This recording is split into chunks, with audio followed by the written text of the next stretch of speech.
Hi, I'm Carl Azus. Welcome to CNN Student News. First up this Tuesday, officials in France have started clearing away the jungle. That's the nickname for a refugee camp. It's become a symbol of the challenges that the continent has faced in its most serious refugee crisis since World War II. The jungle's in the northern French city of Calais. It's made up of tents, makeshift shelters, campers in bad shape, and thousands of migrants and refugees lived there, many of them from Afghanistan, Eritrea, and Sudan. So why Calais? Because it's connected by an undersea tunnel to Britain, and many migrants wanted to get to Britain because its economy is relatively good and its unemployment rate is low. But European Union rules say migrants have to apply for asylum to stay in the first European country they arrive in, so France in this case. And that nation's government says they can either stay in France or go back to their home countries. There's been some violence between the migrants who don't want to leave and police, and the relocation process could take a week. The migrants began lining up here even before the sun had risen. The many hundreds who were determined to take up the French government's offer and try to seek asylum in one of France's regions. They go through this line into the hangar just over there, where they get to choose a region. Then they're put on buses and taken directly to where they're to seek asylum, which is why they've come with all their worldly belongings. This, in a sense, is the first part of the process, the evacuation of the camp ahead of its demolition. We caught up with one of those migrants who'd arrived nice and early to ask him why he'd chosen to give up on his dream of getting one day to the United Kingdom. I feel better. It's good for us. So we're living like animals, not like humans. Did you see in the jungle? Some places. It's very sad place, boring place. So, like animals, we live like animals in the jungle. It's one of those who's decided to take up the French government's offer. In a sense, though, the much more difficult part of this process begins when the bulldozers move in and the camp itself begins to be dismantled. We've spoken to many people here who do not want to take up the French government's offer and who are determined instead of clinging on to their dream of making it to the UK. And that's why the police presence here is as great as it is. 1,200 ordinary policemen and riot policemen are on standby to deal with that second part of the evacuation, the dismantling of the camp itself.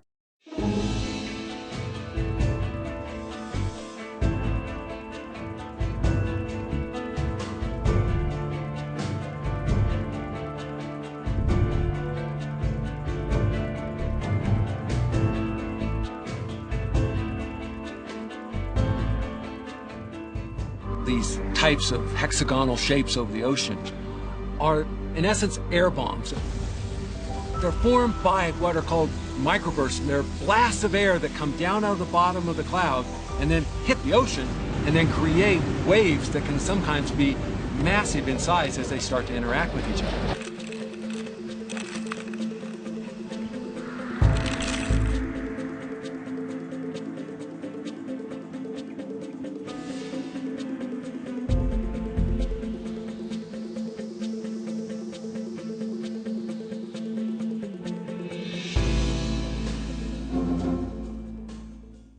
Up next, selfies. Love them or hate them, a recent study from Penn State University examined the science behind viewing them. It looked at survey responses from 255 people. It focused on how they reacted to seeing other people's selfies on social media. It found that those who spent a lot of time looking at others' selfies tended to feel worse about themselves. Researchers think it might be because of jealousy or feeling their own lives don't measure up. There's a different response, though, to groupies, selfies of a group of people. And the study found that those who spent time looking at groupies tended to feel better about themselves. Might have something to do with a sense of belonging, a connection to the community in the picture. Some research on the effects of posting selfies is inconclusive. It's not clear if it makes the posters feel better or worse. For many, it depends on the kinds of responses they get to their selfies. Kicking off a two-part series today on video games. The industry had more than $23 billion in revenue last year. A 2015 Pew survey indicated that 72% of American teenagers play them, about 84% of all boys in the U.S. and 59% of all girls. But games have their downsides as well as their upsides, and this week we're examining both, starting with the mental and physical threats they can pose to gamers. Oh, Fury, he's going to go in. This should be the first blood. They got the sprout on Sanjing as well. There's probably going to be a double. Denny Dalty, it hits.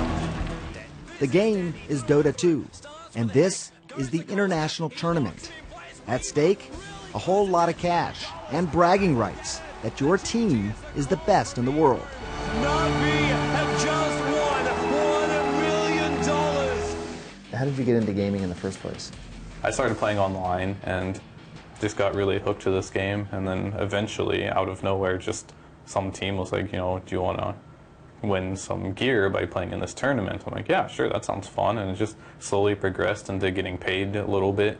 First you got gear, and then you got paid a little salary, and then here we are today. There's multi-million-dollar tournaments. Just going back to that early time, though, what was it about the gaming that really attracted you, do you think?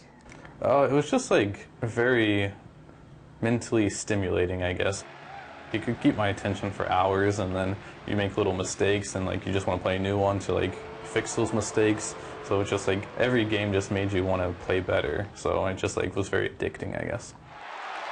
And that addiction helps explain why Dota claims more than 13 million unique players a month. Spending too much time in video gaming's alternative world can lead to some serious real-world injuries. So this is your owner styloid. Dr. Levi Harrison is the self-proclaimed and now trademarked esports doctor. Dr. Levi is an orthopedic surgeon specializing in hand, wrist, and upper extremity conditions. Gamers seek him out from just down the street in California and from as far away as the Middle East. Are there certain types of injuries that are the most common? Well, yes, I see a lot of repetitive stress injuries, specifically tendonitis. I also see carpal tunnel. I see cubital tunnels.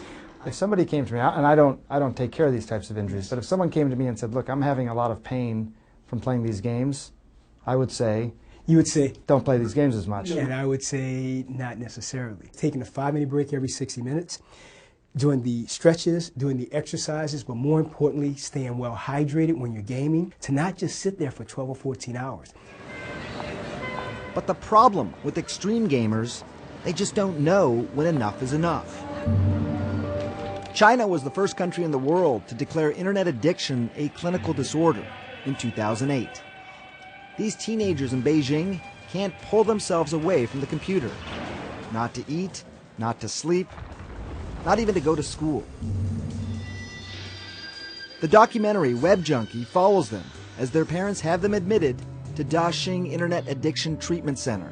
It's an attempt to break them of their bad habits.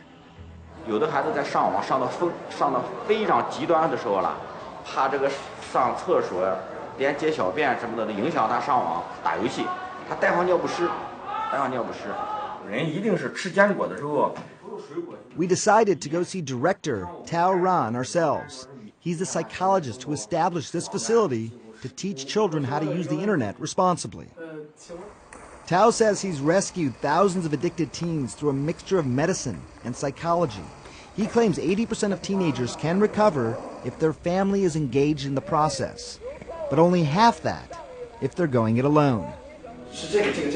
So here the boys are learning basic life skills, like washing clothes and making their beds, as well as games that challenge their minds and bodies.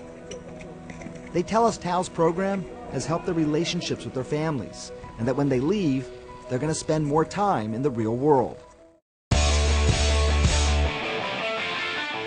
Before we go, it's like a hotel room with no heat, no room service, and no walls. It's located in Estes Park, Colorado, and costs $1,200 a night, but you can't beat the view. Cliff camping, sleeping on the face of a cliff, used to be for experienced climbers only. But a U.S. company is helping amateur climbers do it. A guide goes with you to help set up your hanging cot, and then you're free to relax, assuming you can relax. Might leave experienced climbers stone-faced, but it might be repelling to others. It'd set them on edge. You'd have to get acclimated, and you'd be adrenaline for a long night. But as long as you don't mind a rock-hard headboard and you don't ever sleepwalk, this could be great for someone who really likes hanging out. Thanks for hanging out with us. I'm Carl Azuz. What's on tomorrow's show? We'll keep you in suspense.